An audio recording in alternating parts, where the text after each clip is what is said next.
As-Sunnah foundation যে এত বড় বড় সেবার কাজ পরিচালনা করে, এত টাকা কোথায় পান? ভাইরা আমার, আসুন্নাহ ফাউন্ডেশনের অনেক কার্যক্রম আপনারা দেখেন অনলাইনে, অফলাইনে, বিভিন্নভাবে। মূলত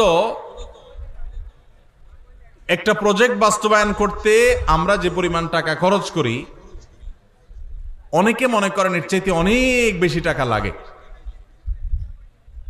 আমাদের দেশে রাষ্ট্রের সম্পদ যদি অপচয় তসরুফ না হতো, তাহলে এই দেশ শুধু রাষ্ট্রের যে সম্পদ খরচ করা হয় ওইটা দিয়েই রাষ্ট্রশূন্য হয়ে যেত, খুব বেশি কিছু লাগতো না। শুধু দুর্নীতি বন্ধ করলে, অপশাসন বন্ধ করা গেলে, অপচয় বন্ধ করা গেলে, রাষ্ট্রের টাকাকে যদি আমানত মনে করে কর্তা ব্যক্তিরা প্রতিটা টাকা চিবিয়ে রস কবি যেরকম বের করে নিজের পকেটের টাকাটার, ওইরকম রাষ্ট্রের টাকাটা যদি আমানত মনে করে খরচ করত, তাহলে যে পরিমাণ টাকা রাষ্ট্র খরচ করে তাতে রাষ্ট্রের আসলে তেমন কোনো সংকট থাকার কথা না।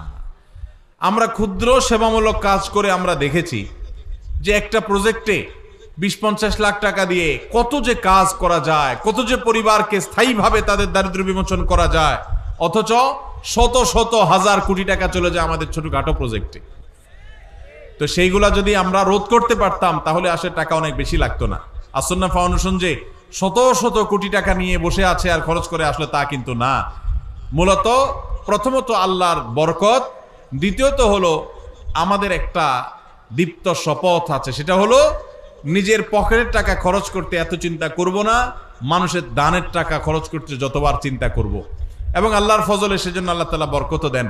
এবং সেই সাথে যেই টাকা আসে তার সবই হলো আপামর সাধারণ মানুষের টাকা, একেবারে মাছ পিপল, একেবারে সাধারণ মানুষের যে টাকা, সেটা দিয়ে আসুন্নাহ ফাউন্ডেশন চলে আলহামদুলিল্লাহ। আপনারা যারা যুবকরা আছেন, এলাকায় সেবামূলক কাজ করতে চান, অনেকে চান কি চান না আপনারা অনেকে হয়তো বলবেন, ভাই আপনার ফাউন্ডেশন থেকে কিছু আমাদেরকে শীতবস্ত্র পাঠিয়ে দেন, কিছু টাকা পয়সা দেন, কিছু আমাদের ত্রাণ দেন, আমরা এলাকায় কাজ করি। যুবকদেরকে বলতে চাই, আপনারা যদি এলাকায় সেবামূলক কাজ করতে চান, আপনার এলাকায় সেই সব সেবার কাজ শুরু করে দেন যেগুলোতে টাকার দরকার হয় না। এরকম কাজ আছে না নাই?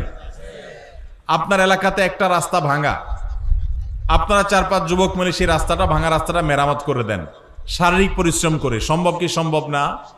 আপনি যখন এই কাজটা করবেন, আল্লাহ আপনাকে ইচ্ছে সে বেশি কাজ করার তৌফিক দান করবেন।